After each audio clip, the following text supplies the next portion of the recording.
Bien, muy buenas tardes. Yo creo que es una hora que nos toca cuidar nuestra seguridad alimentaria, pero con soberanía alimentaria. Entonces vamos a hacer los últimos esfuerzos para poder, yo no diría una ponencia, sino más bien un conversatorio con ustedes, con esta juventud, que son quienes nos van a después ayudar a sostener la soberanía alimentaria en el país y en el mundo. Hemos escuchado a François, nuestra compañera de Brasil, Venezuela, también nuestro compañero, que nos ha aclarado muchos tópicos de lo que es soberanía alimentaria. Sin embargo, viendo toda esta juventud que se involucra en este proceso, y agradeciendo y felicitando también a la Superintendencia de Control de Poder de Mercado y a las universidades, que hoy están 2 universidades y tal vez más universidades participando. Creo que es un punto clave para poder ir pensando cómo no solo nos articulamos, sino nos vinculamos en este proceso. No sé si me ayudan con la presentación, por favor. Bueno, frente a ello nos ha dejado François muchas inquietudes en esto. ¿Cómo entendemos la agricultura familiar? ¿Cómo nosotros rejuvenecemos a este sector rural que ya se nos están quedando tal vez nuestros padres, que nos han impulsado a poder decir, estudien para que no sufran como nosotros sufrimos en el campo? Esas han sido las frases, y yo en algunos talleres que he tenido he evidenciado y he visto que muchos padres de familia lo mencionan así: estudia, hijo, porque la agricultura es dura. ¿Será que la agricultura es dura? ¿O será que tenemos que pensar cómo mejorar esto y cómo esta juventud desde las universidades empieza a ser emprendedora, empieza a generar ese emprendimiento desde una visión de la agricultura familiar? Frente a ello, yo me he puesto las temáticas un poco para conversar y compartir con ustedes sobre la agricultura familiar, que ya nos ha conceptualizado muy bien François, sobre la incidencia del sector rural, algunos datos, el enfoque de soberanía alimentaria, la soberanía y seguridad alimentaria que entré manifestándoles ello, los factores determinantes de la soberanía alimentaria, la problemática en la comercialización de los alimentos, los desafíos que nos quedan y algunos tópicos generales que espero ustedes me ayuden a corregirlos o a fortalecerlos, tanto las instituciones que nos encontramos aquí como ustedes jóvenes, que me imagino son quienes después serán los futuros emprendedores,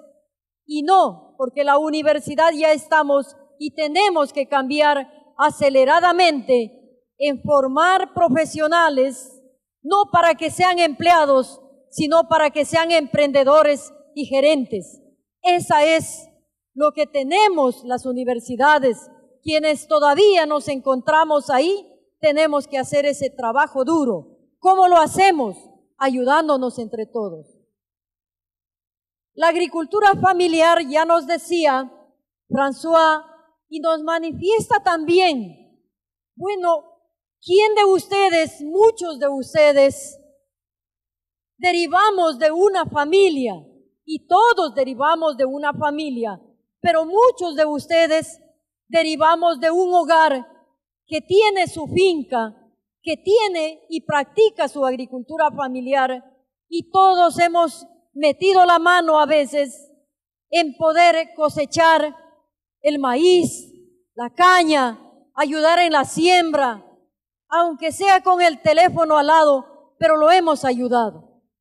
Entonces, esa es la agricultura familiar, cuando nosotros ayudamos, y sí lo ayudamos. Entonces, miren, ahí hay algún concepto que nos dice, son unidades productivas dedicadas a la producción agrícola, pecuaria, forestal, pesquera, acuícola, con acceso limitado a los recursos. Claro que son accesos limitados a los recursos. La fuente principal de ingresos, ¿de dónde proviene? De la actividad productiva, y también nos sirve esa actividad productiva para el autoconsumo y otras actividades que se realizan, como a veces ser jornalero, obrero o trabajar en otras instituciones. A eso es lo que tenemos que estar dando esa mirada. Desde ahí empieza esa agricultura familiar. Nosotros, en el caso de la Universidad Técnica del Norte, el 80% al menos de estudiantes viene de la provincia del Carchi y proviene de una agricultura de subsistencia, y en muchos casos también de una agricultura que también tienen sus monocultivos, porque ahí es el cultivo de la papa, es el que más se da también. Miren, ahí tenemos que nos explica que la agricultura, los agricultores ecuatorianos, llegamos a un 27.8%, el sector rural el 36.5%, y esto tienen menos de 5 hectáreas, y en muchos casos una hectárea. La mayor participación por categoría de suelo se da en los cultivos de transitorios y de barbecho, y en la costa, en la sierra y en el oriente. Pero a más de ello, miren, la producción de la agricultura generalmente lo que abastece es a las líneas de los supermercados a través de intermediarios, lo que ayer manifestaban. ¿Cómo hacer? Y es lo que pasa muchas veces, que la producción, que el alimento recorre mucho camino. A veces se conoce todo el Ecuador, el alimento, y nosotros no conocemos todo el país. ¿Por qué? Porque el alimento sale de la sierra y se va a la costa, y muchas veces regresa ese alimento dándose un recorrido, un paseo, y vuelve nuevamente a venderse en la sierra, en San Gabriel, que son productores en la provincia del Carchi. Eso es lo que a veces hace subir los costos en los alimentos. Entonces, esta agricultura familiar campesina en el Ecuador, miren que el 64% tiene menos de 5 hectáreas, y de ahí el 36.5% de la población vive en las zonas rurales, tiene alguna vinculación con la agricultura. Y de este 64% que tiene menos de 1 hectárea, el 29% tiene apenas 1%, una hectárea. Y de esto, ¿quiénes son las más protagonistas? Son las mujeres. ¿Por qué? Porque el hombre muchas veces sale a trabajar, o bien de jordanero, o bien en alguna de las instituciones. ¿Cuál es ese enfoque de soberanía alimentaria que pretendemos, hacia dónde queremos llevar? Es esa prohibición del uso de transgénicos que sí nos dice la Constitución y nos ampara nuestra Constitución. Impedir que los mercados se vean inundados por productos excedentarios de otros países. En algunas parroquias que se visita, y a ustedes que empiezan con estas jornadas de vinculación, que empiezan trabajando en estos comités de usuarios, van a ver que en las tiendas que ustedes van, encuentran la Coca-Cola muchas veces, y los productos que se producen en la zona no se encuentran. Yo ayer me daba unas vueltas por Milagro y pensaba encontrarme mucha cantidad de piña, y lamentablemente he visto apenas unos 4 o 5 lugares en diferentes esquinas donde encuentro piña. Y bueno, decimos vulgarmente, siempre lo sabemos decir nosotros, las piñas son de Milagro. Pero ¿qué está pasando? Entonces eso nos conlleva a poder pensar qué está pasando con nuestra producción local. Y ahí viene lo que nos decía François, la soberanía alimentaria, ¿hacia dónde se encamina? Hacia la producción variada de alimentos y también hacia el monocultivo. Pero esa producción variada de alimentos, ¿qué nos hace? Asegurar nuestra seguridad alimentaria, nuestra variedad de alimentos que se nos presenta o bien en nuestra familia o bien en los diferentes restaurantes. Entonces ahí es cuando nosotros tenemos garantizada esa seguridad alimentaria, pero con productos nuestros, con productos locales. Mientras, claro, el monocultivo, los cultivos intensivos, que generalmente nos conlleva al uso de agroquímicos, los cultivos intensivos hacia las exportaciones, hacia una dependencia externa también, porque no tenemos otra cantidad o variedad de alimentos que sí los necesitamos, y eso que nos causa una inseguridad alimentaria. Tomemos en cuenta que la soberanía alimentaria, según la Constitución del 2008, en su artículo 281, se considera como un objetivo estratégico y una obligación del Estado para garantizar que las comunidades, pueblos y nacionalidades alcancemos la autosuficiencia de alimentos sanos y culturalmente apropiados. No olvidemos siempre las frases que nuestros compañeros de salud nos dicen: que tu alimento sea tu medicina y tu medicina sea tu alimento. Pero si tenemos cargado de hartos y de gran cantidad de agroquímicos, yo creo que ahí es lo que nos va a proliferar más bien otras enfermedades. ¿Cuáles son estos factores determinantes de la soberanía alimentaria? Yo he pensado que hay que empezar por priorizar una producción alimentaria orientada a los mercados locales. ¿En qué somos fuertes y cuál es la potencialidad de nuestro suelo? Muchas veces que hemos visitado algunas comunidades, hemos tenido el conversatorio con nuestros compañeros productores, ¿y qué nos dicen? Nuestra tierra es tan bondadosa y se da todo. Cierto es que se da todo, pero de todo lo que se da, ¿qué es lo que se da más? Ahí hay que potencializar lo que se nos da más para poder volver al trueque, que ya se nos está acabando, que ya estamos perdiendo esa cultura. Y creo que también es una de las formas que tenemos que potencializar. La educación nutricional. Yo creo que las capacitaciones de las diferentes instituciones, MIES, MAGAB, Ministerio de Salud, las direcciones de salud, la universidad mismo a través de la extensión universitaria, de la vinculación con el entorno. Hemos dicho a nuestros compañeros, ya no salga a vender la mora y lleve la Coca-Cola, o lleve el Tampico, porque eso pasaba. Vendían sus huevitos y llevaban el fideo, vendían el trigo y llevaban el fideo, vendían todas sus frutas y llevaban el yupi para poder hacer su refresco. O sea, ¿a dónde estamos encaminando?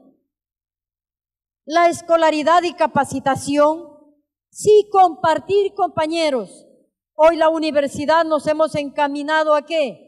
A poder decir, conozcamos ese conocimiento ancestral y crucemos con el conocimiento científico-técnico dado en los laboratorios. Y ahí podemos empezar a generar conocimiento. Esa es la forma que vamos y hemos empezado a trabajar la Universidad Ecuatoriana. El acceso al crédito. Nuestros compañeros productores dicen, no queremos que nos regalen, nosotros no somos mendigos. Así lo dicen en las instituciones. Y eso es verdad. Lo que dicen es, dennos una ayuda para poder seguir avanzando y seguir produciendo. Yo ahora lo que sí les digo a los compañeros productores, empecemos a abrir puertas para que este conocimiento científico técnico de ustedes, futuros profesionales, permita formar asociatividad con nuestros compañeros campesinos para poder ahí formar esa empresa familiar y fortalecer la soberanía alimentaria. El acceso tecnificado al riego, la comercialización con precios justos. Claro, ese es otro camino que tenemos nosotros. Y ahora con este fortalecimiento de las ferias, creo que hemos iniciado con buenos resultados. Pero cuando nosotros vamos a las ferias donde sale el productor directamente a vender al consumidor, ¿qué le decimos? ¿Y la yapa? ¿Y será que en el supermercado vamos a decir, ¿y dónde está la yapa? No, ahí nos entregan por peso y listo. Pero nuestro campesino sí le pedimos la yapa y él bondadosamente dice, tome para que vuelva. La problemática de la comercialización que ya les mencionaba anteriormente. La diferencia entre el precio de venta del productor en finca y el precio en el mercado mayorista, descontado costos de transacción, no son menores al 30%, nos dice ahí. ¿Por qué se da eso? Muchas veces hay que preguntarnos. El alimento, y siempre lo manifestamos y lo ponemos como ejemplo, algún trabajo se hizo de esto de investigación, porque para eso estamos en la academia, de ver ese recorrido de la papa que sale de San Gabriel a donde llega, y nuevamente les aseguro, hay un trabajo que hizo un estudiante, un tesista, de ese recorrido de la papa, de ese alimento, y llegaba hasta Macará, y nuevamente esa papa regresaba y se compraba en San Gabriel. Miren cómo recorre el alimento. Eso es gasto, ¿no? Entonces, eso nos permite a nosotros poder decir, sí, hay que hacer el intercambio, pero hay que optimizar espacios. Ahí volvemos a decir en qué somos buenos y nuestro suelo en qué es potencial para poder cuidar esa soberanía alimentaria, esa variedad de alimentos, porque todo productor, toda familia, todo agricultor familiar tiene una variedad de producción, pero esa variedad de alimentos que produce, hay uno que tiene más utilidad y ese muchas veces lo cuida con más amor. ¿Por qué? Porque ese le deja pequeñas utilidades para soportar o para apoyar a su hijo en los estudios, para apoyar en su familia lo que es la alimentación, los gastos, la salud, la educación, etcétera. ¿Qué desafíos nos quedan?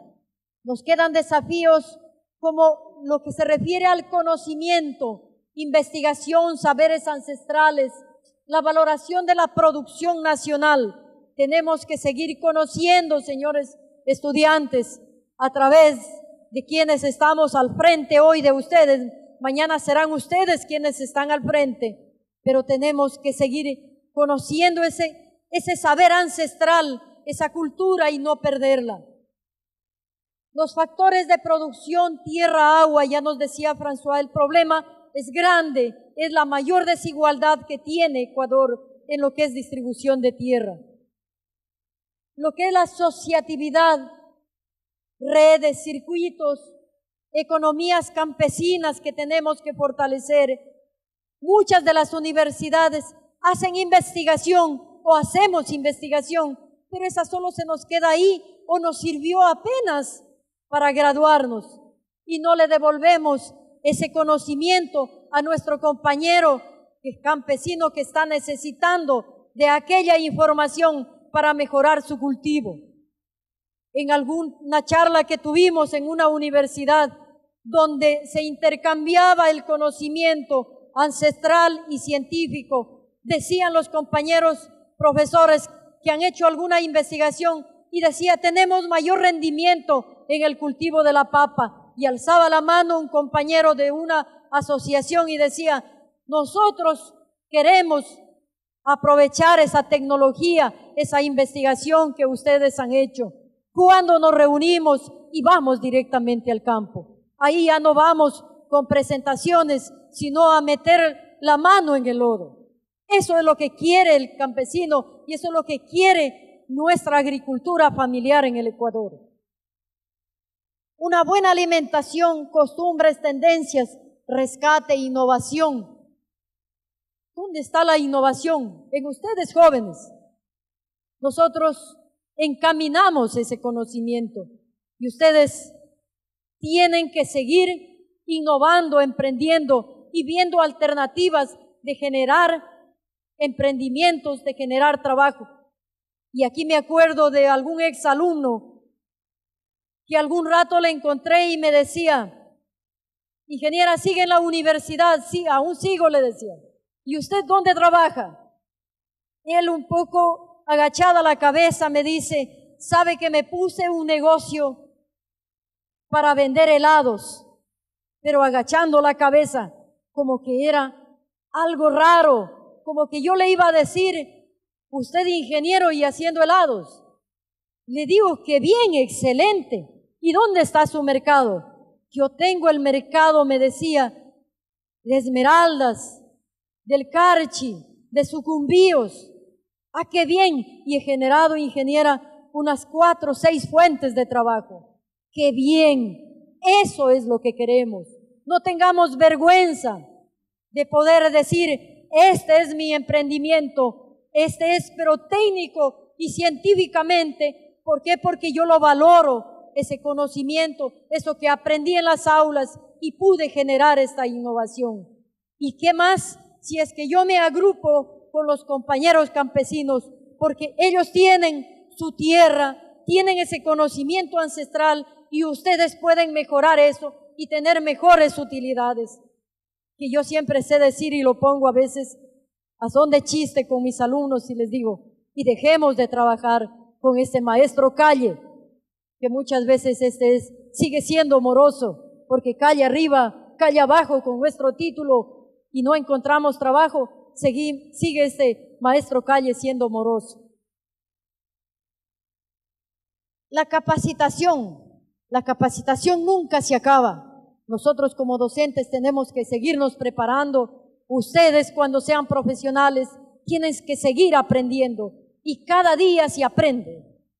Ni un minuto se deja de aprender. Hoy me voy enriqueciendo mi conocimiento más que nunca de ustedes, de las preguntas, de los compañeros productores que han hecho sus preguntas con mucha atención, a quienes nos han dado hoy la oportunidad de ponernos al frente de ustedes con este pequeño conversatorio. Avancemos, por favor.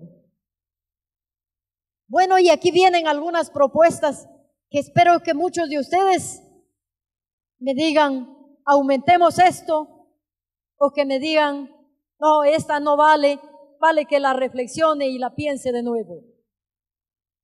Una de estas propuestas es los circuitos cortos y venta directa, alimentos con menos kilometraje y menos intermediarios. Esa es una de las propuestas que nos permitirá alcanzar la sostenibilidad de la soberanía alimentaria desde la agricultura familiar, desde nuestro pequeño productor. Otra es priorizar la producción agrícola local para alimentar a la población y garantizar el acceso de los y las campesinas a los recursos necesarios para cultivarla y distribuirla en el mercado local. Es uno de los grandes envites que tiene la soberanía alimentaria. Los cultivos orgánicos libres de agresivos pesticidas y modificaciones genéticas. El comercio justo, los precios justos. La articulación interinstitucional en el territorio que permita solventar la problemática para alcanzar el buen vivir. Y no creo que se nos quede solo en la articulación, porque muchas veces, claro, hacemos un convenio con el MAGAB, con la Superintendencia de Poder de Control de Mercado, con la universidad, y ahora, ¿y de ahí qué? Vinculémonos en esas agendas de trabajo, vinculémonos en el trabajo que está haciendo el compañero de la Superintendencia, de la ARSA, del MAGAB. ¿Cómo nos involucramos ahí? Consumo soberano de alimentos, baja dependencia del mercado. Muchas veces decimos, ya creo que han habido algunos proyectos también aquí en el país sobre la agricultura urbana, y decimos, bueno, ¿cómo sembrar nuestras hierbitas aromáticas y poder ir a utilizar ahí, en ese macetero, con esa tierrita que ponemos ahí, y poder utilizar eso para no depender tanto del mercado. Entonces tenemos que repensar también aquello. Rejuvenecer el campo, la articulación interinstitucional, el involucramiento de la academia, fortalecer el emprendimiento y fortalecer la asociatividad. Creo que aquí los docentes tenemos una dura labor. Yo digo, tal vez sea una utopía, cómo poder establecer un proyecto, un programa, un plan de emprendimiento nacional en donde esté un emprendedor de la Universidad de Milagro, un emprendedor de la Universidad de Guayaquil, un emprendedor de la Universidad del Norte, de la Politécnica, de la Técnica Particular de Loja, de la Nacional, y donde esté estableciéndose esa red. Tal vez sea una utopía, pero creo que eso depende de nuestro trabajo, de nuestras mentes, de cómo lograr eso. Y creo que esa es una de las alternativas que a veces nos tocará discutirlas. Lo que dicen, soñar es bonito, el papel aguanta todo, pero yo creo que lo más complicado es a veces ponerlo en marcha. Pero para que no se nos vuelva complicado, hay que darle inicio. Y frente a esta articulación, estoy aprovechando sobre la estructura, el trabajo de mi estancia que fue hasta el año anterior en la Conferencia de Soberanía Alimentaria, donde discutíamos el sistema de soberanía alimentaria. Por favor, si me ayuda con un clic. Adelante, por favor, la presentación. Y decíamos, en estos complejos círculos que están ahí, porque muchas veces vamos a los territorios y nuestros técnicos locales del MAGAB o de algunas otras instituciones nos dicen, es que la directriz de la nacional no es esa. Para ello, desde la Conferencia Plurinacional e Intercultural de Soberanía Alimentaria, se inició este trabajo, se institucionalizó el SISAN, el Sistema de Soberanía Alimentaria, donde instituciones a nivel nacional ya se ha firmado ese acuerdo, como el MAGAB, como el CONAGOPARE, AME, el MIES, ¿verdad? Para poder decir desde lo nacional, sí, fortalezcamos, pero todavía queda ahí. Yo sé que la COPISA sigue trabajando en eso para poder establecer ya, a ver cómo operativizamos desde lo local. Pero si ya tenemos una voluntad nacional en el territorio donde se cocinan las papas, es más fácil ya. Y poder decir y tener ese visto bueno desde lo nacional, y que esas políticas públicas no vengan desde arriba, desde los ministerios, sino que nazca de la necesidad de los territorios. Porque ahí es donde se conoce la realidad. Y ahí podemos identificar la problemática que verdaderamente la estamos viviendo. Adelante, por favor. Finalmente quiero compartirles alguna frase que nos menciona que la articulación y vinculación de actores en un territorio nos conlleva al desarrollo de los pueblos ligado a la voluntad política, actitudes y aptitudes para hacer bien las cosas y para vivir mejor. La especificidad de los territorios es la riqueza de nuestro mundo rural, mayormente de nuestro Ecuador. En cada uno de nuestros cantones, en cada una de nuestras parroquias, tenemos bellezas escénicas, turísticas, que muchas veces no las aprovechamos y nosotros tampoco las conocemos y preferimos irnos a conocer otros países sin conocer aún todavía toda la belleza nuestra. Muchas gracias.